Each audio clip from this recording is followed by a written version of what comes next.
Bismillahirrahmanirrahim. Assalamualaikum warahmatullahi wabarakatuh.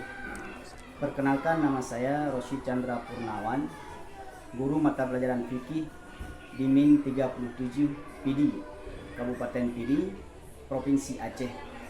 Saya adalah mahasiswa PPG Daljab Benz 1 tahun 2025 di Universitas Islam Negeri Maulana Malik Ibrahim. Hari ini tanggal 13 Mei 2025, saya akan melaksanakan UKIM, praktek pembelajaran mapel fikih kelas 5 dengan materi kurban.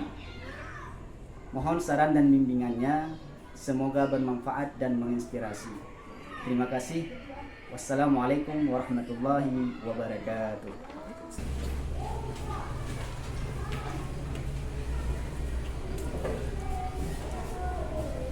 Pagi anak-anak.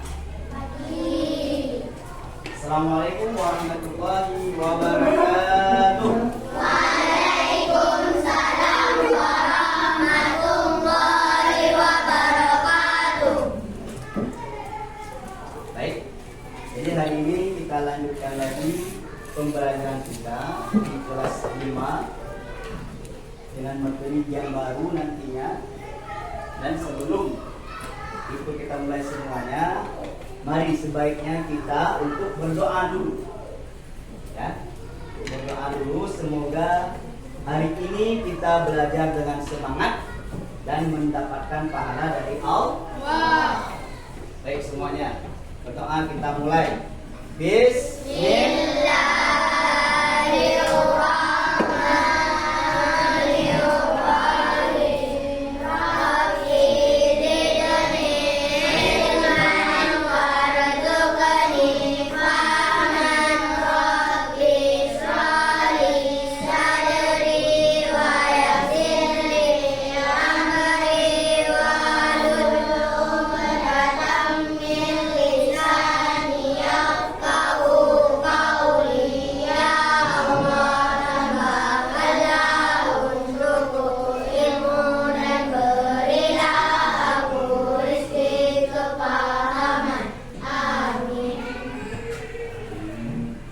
Semoga Allah mengabulkan doa kita dan Allah memberikan kita pemahaman dalam mengikuti pembelajaran.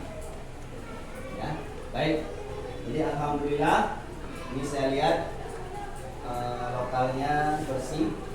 Ini piket tadi bekerja nggak untuk membersihkan lokalnya? Ada kan? Ada. Ya, baik, alhamdulillah. Ya, jadi setiap hari kita harus membersihkan lokal kita sehingga ketika melakukan pembelajaran, ketika guru masuk untuk memberikan kita pelajaran, ya, jadi mudah bagi kita untuk menerima dan memahami pembelajaran yang diajarkan. Ya, sudah siap semuanya? Nah, jadi ini sudah kita buka pembelajarannya. Hari ini materi yang akan kita pelajari adalah tentang, masih dalam permasalahan tentang kurban. Ya, masih dalam permasalahan tentang kurban. Untuk hari ini kita masuk ke permasalahan yang kedua. Ya, sebelumnya kita sudah mempelajari tentang pengertian. Ya, pengertian kurban, syarat-syarat daripada kurban. Nanti ada sekilas penjelasan materi-materi sebelumnya untuk kita refleksi. Ya, mengkaji ulang yang sudah kita pelajari. Baik, kita lihat. Yang pertama, ini. Ya. Jadi kurban sebagai sarana bertakwa kepada Allah. Bertakwa kepada Allah. Ya, bertakwa kepada Allah. Atau bertakarrub. Ini sama. Bertakarrub artinya mendekatkan diri kepada Allah. Bertakwa kepada Allah juga mendekatkan diri kepada Allah. Nah, kurban ibadah sosial yang mengajarkan kepedulian dan ketaatan kepada Allah. Ya. Kalau dibaca paham nggak ini? Ibadah sosial. Sosial berarti hubungan kita dengan masyarakat. Bagaimana kita berhubungan dengan masyarakat, itu berarti masuk ke dalam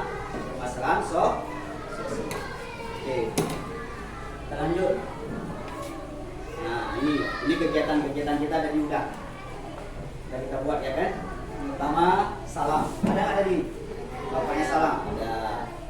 Nah, boleh kan berdoa, ya, membaca surat Jihan, memeriksa kerapian, kerapian daripada lokal atau kelas, ya, memeriksa kehadiran. Nah, ini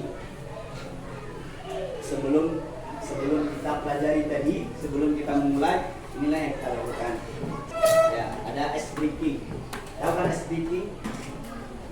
Jadi untuk merileks sebelum kita belajar, nanti ada ice breakingnya. Boleh nanti kita buat tepuk tangan atau yang lainnya. Yang biasa dilakukan itu kan tepuk anak soleh, pernah nggak? Coba sekalian ya, 1, 2, 3, tepuk anak soleh.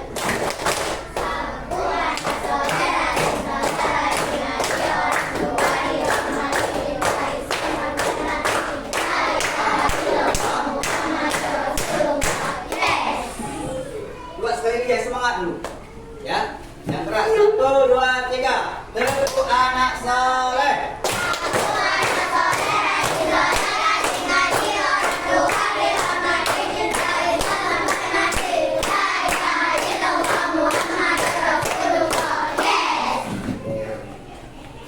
Ini semuanya ada semangat, ya, ada semangat untuk mempelajari pembelajaran hari ini. Baik, ini harus seperti ini selalu, ya, selalu harus seperti ini. Jadi apapun nanti pembelajaran yang disampaikan bisa dicerna, bisa dipahami. Oke, lanjut. Nah, ini tujuan pembelajaran. Jadi setiap pembelajaran itu ada tujuannya. Setiap yang kita lakukan ada tujuannya. Kita mau ke kedai tepi raya, pasti ada tujuan. Apakah membeli sayur, membeli ikan, membeli apa lagi, membeli sesuatu. Makanya datang kita ke kedai tepi raya. Begitu juga dalam pembelajaran ada tujuannya. Nah, ini tujuan pembelajaran kita hari ini dalam materi kurban. Peserta didik mampu menjelaskan pengertian, hukum, syarat, dan waktu pelaksanaan ibadah kurban. Itu tujuannya. Ya, harus tahu bagaimana menjelaskan pengertian, hukum, syarat, dan waktu untuk mengerjakan kurban. Ini nggak lama lagi kita akan mengerjakan kurban. Ya, nggak lama lagi. Kenapa? Karena sebentar lagi kita akan menghadapi hari raya Idul Adha. Oke, kita lanjut. Nah, ya, ini yang detailnya seperti ini. Detailnya tujuan dari pembelajaran ini: meyakini nilai-nilai dan perintah kurban, menghayati nilai dari perintah kurban, dan selanjutnya. Coba tadi baca yang ini. Oke, Noval. Yang terakhir, yang keras. Coba dibaca. Kurban dengan benar. Ini coba satu lagi ini. menjelaskan ketentuan dan tata cara kurban. Selanjutnya, nah, ya, ini pembelajaran sebelumnya. Ya, pembelajaran yang pertama yang sebelumnya kemarin yaitu sejarah ibadah kurban. Sejarah ibadah kurban itu terjadi kapan? Ketika Nabi Ibrahim menyembelih anak yang namanya Ismail. Nah, itu sejarah pertamanya. Selanjutnya ada pengertian ibadah kurban. Itu udah juga sebelumnya, ya. Sekarang pembelajaran hari ini adalah, nah ini untuk pembelajaran hari ini, dasar atau dalil untuk ibadah kurban. Yang kedua, ketentuan ibadah. Ini dua permasalahan yang akan kita pelajari hari ini. Dasar dalilnya dan ketentuan ibadah. Jadi kan permasalahan yang akan kita pelajari adalah tentang dalil untuk ibadah kurban. Nah, ini dalilnya. Udah pernah dibaca, udah pernah dihafal nggak? Udah kan? Nah, udah, coba sekalian semuanya baca ya. 1, 2, 3.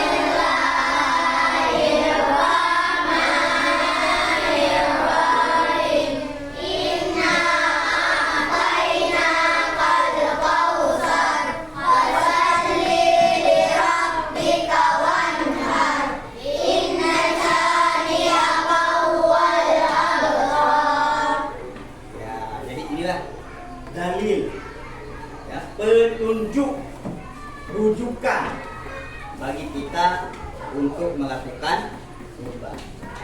Surat Al-Kautsar yaitu inna a'tainakal kautsar fasholli li rabbika wanhar. Berkenaan dengan kurban itu berada pada ayat yang kedua yaitu wanhar. Wanhar itulah artinya berkurban. Maka laksanakanlah salat karena Tuhanmu dan berkurban. Wanhar, berkurbanlah. Ini dalil, ini rujukan, ini dasar kita melakukan ibadah kurban. Oke, sudah tahu kan? Surat Al-Kautsar. Oke. Selanjutnya, nah ini dari hadis. Selain dari Al-Quran ada juga hadis yang menyuruh kita untuk berkurban. Bisa baca nggak? Nampak nggak? Bisa? Nggak bisa? Coba kita baca ya. Bisa nggak? Coba. 1, 2, 3. An Abi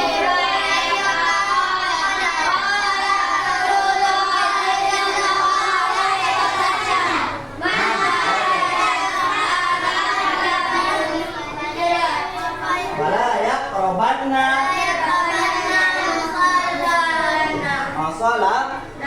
masolana ya musolana. Coba dari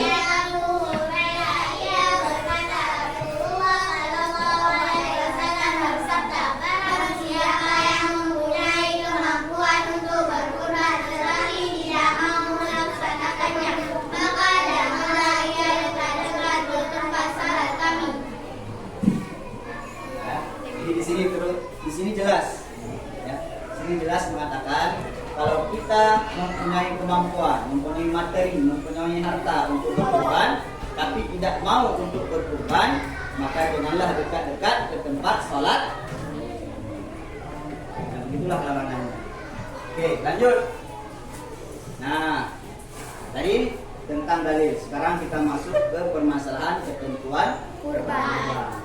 Jadi sebelum kita lihat inti daripada pembelajarannya, coba kita jawab dulu pertanyaan dulu. Hukum berkurban. Ada yang tahu apa hukumnya? Belum. Ini coba apa?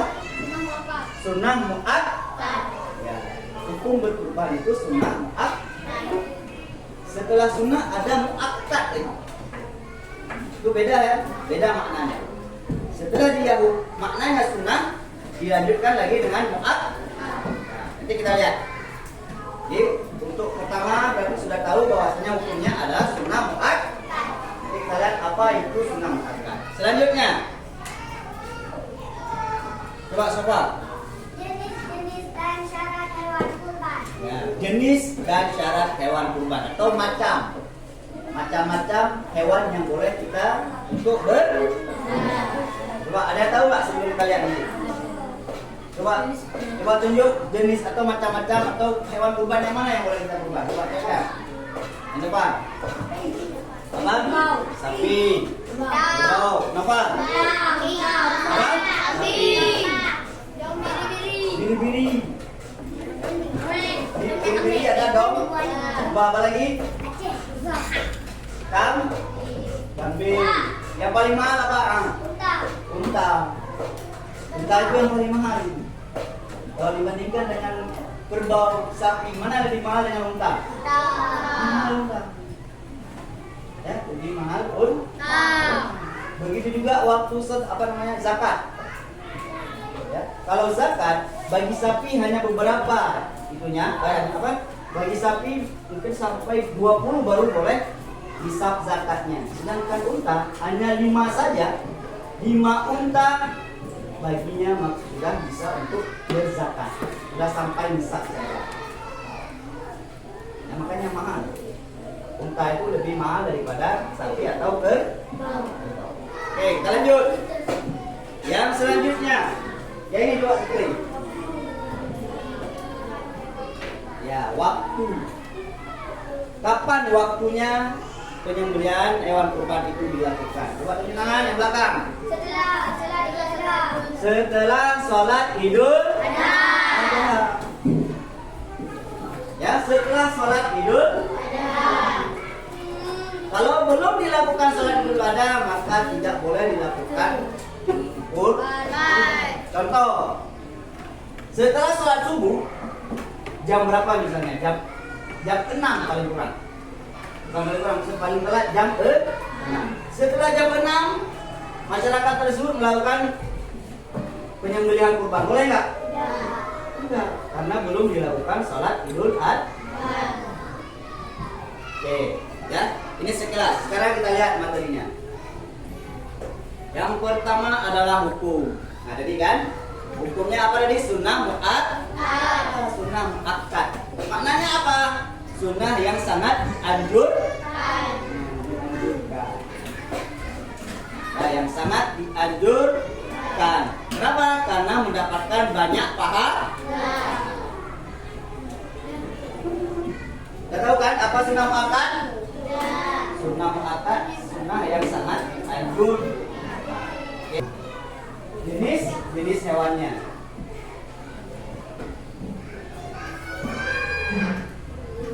Jenis hewannya kita lihat. Nah, coba lihat gambarnya. Ada berapa gambar?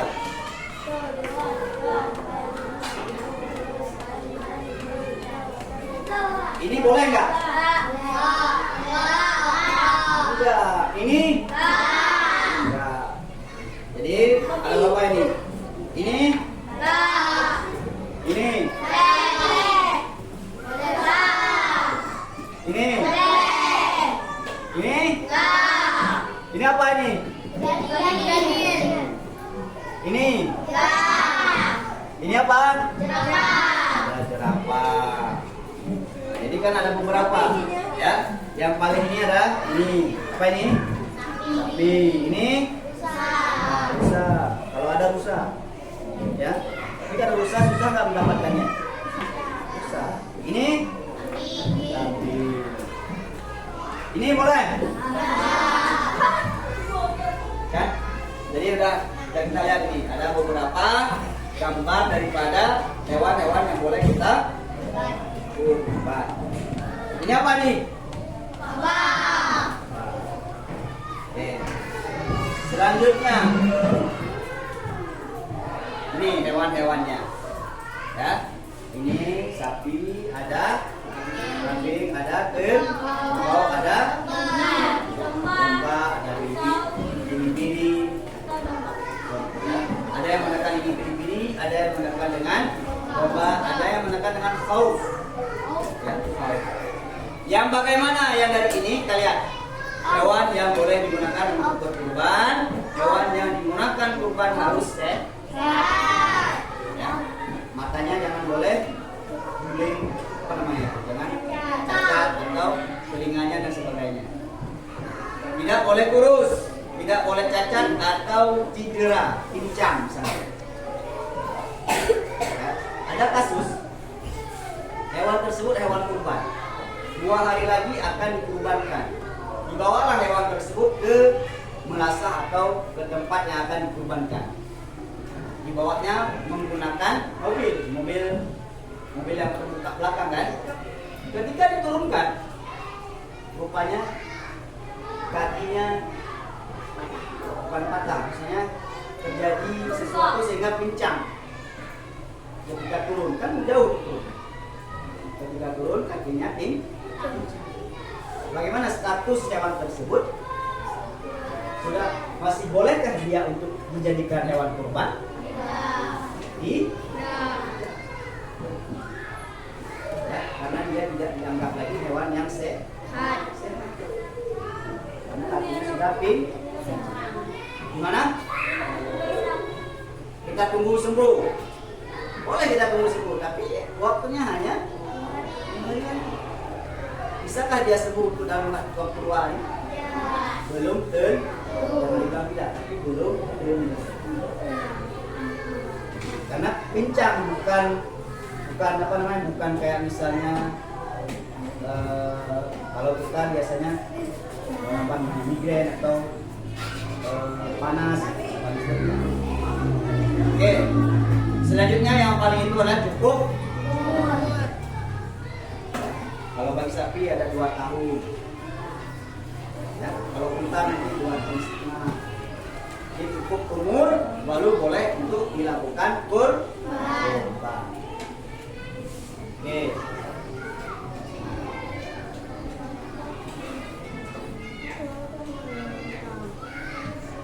Unta cukup umur 5 tahun, masuk umur tahun ke-6 dinamakan. Nah, ini ada istilah-istilah. Ya, ini ada istilah-istilah. Kalau misalnya bagi unta ada ibilun. Ibilun berarti unta yang sudah melewati 5 tahun. Nah, ini. Kalau sapi berapa tahun? 2 tahun. Jadi unta berapa tahun? 5. Melewati 5 ya. Kalau sapi 2 tahun. Ya, masuk umur tahun ketiga dinamakan dengan tahun atau jamak. Nah, ini istilah-istilahnya harus kita tahu. Ini istilah bahasa Arabnya. Oke, sapi 2 tahun, unta 2 tahun. Kambing berapa? Sama dengan sapi. 2 tahun, lebih 2 tahun, 3. Berganti gigi dinamakan maksun. Kalau nggak bisa dihafal ini, setidaknya umurnya juga kita hafal. Umurnya yang dihafal. Dari unta 5 tahun, sapi 2 tahun, lebih 2 tahun, kambing juga lebih 2 tahun. Domba lebih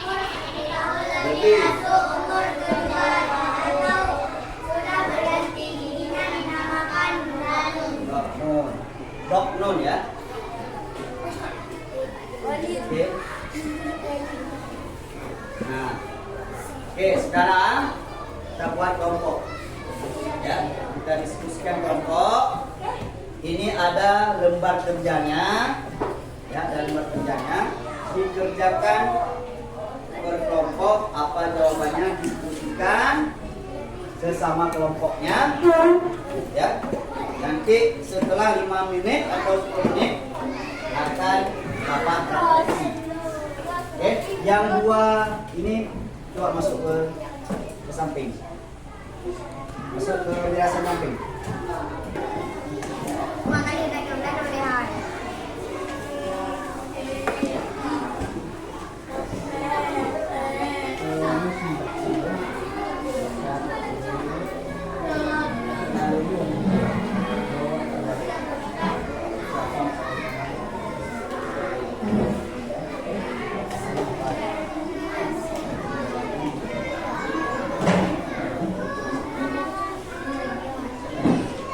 Sudah siap semuanya didiskusikan? Nah, tapi sekarang setelah kelompoknya berdiskusi, maka harus ada 1 orang atau 2 orang yang mempresentasikan apa yang sesudah didiskusikan ya. Kita mulai dari kelompok yang ini dulu.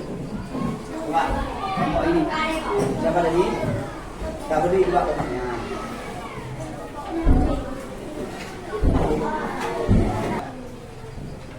Yang lain dengar. Apa masalah utama kasus tersebut? Bisa atau tidak sah? Apa saja syarat sah hewan kurban menurut hukum? Cukup umur, tidak sakit dan tidak cacat. Kapan waktu pelaksanaan kurban sesuai syariat? Setelah sholat Idul Adha.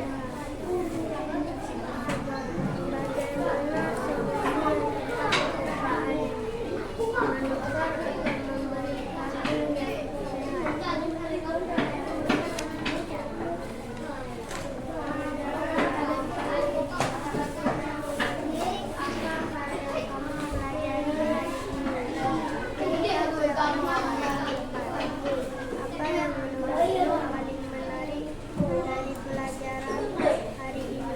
Ada hewan yang tidak pernah dilihat. Apa yang belajar tentang kurban? Syarat-syarat kurban.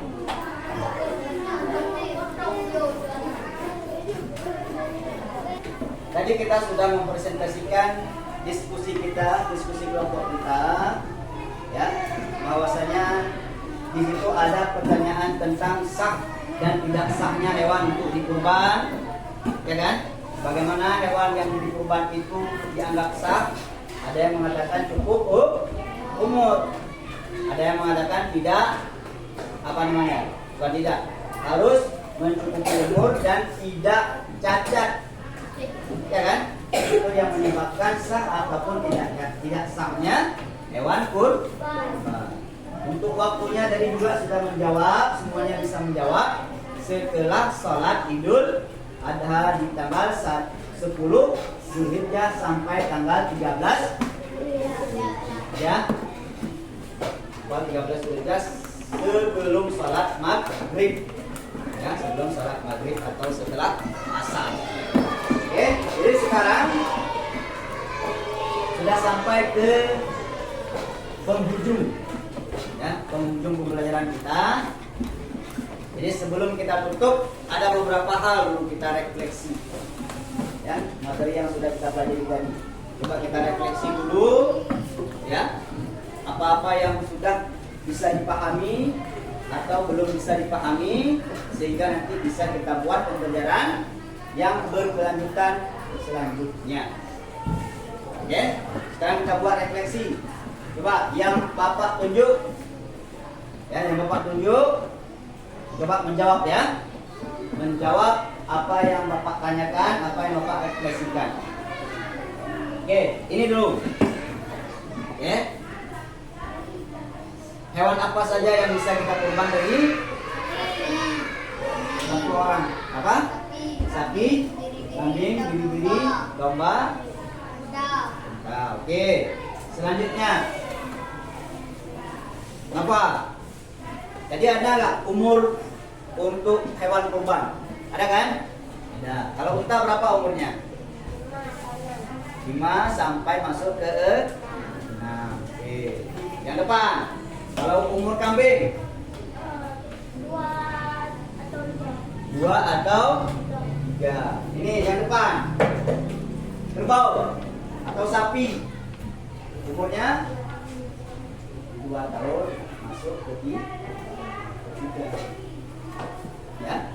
Jadi itulah umur-umur yang dianggap cukup untuk atau boleh untuk dilakukan kurban. Jadi untuk ke depan coba dicatat. Coba dicatat ini Pak punya untuk ke depan. Ya, materi kita ke depan. Coba dicatat supaya nanti dilakukan pengajaran di rumah, semuanya coba dicatat. Pembelajaran yang selanjutnya, hikmah kita berkurban apa? Ya, hikmah orang yang melakukan kurban itu apa? Coba catat semuanya. Hikmah yang bisa didapatkan bagi orang yang berkurban.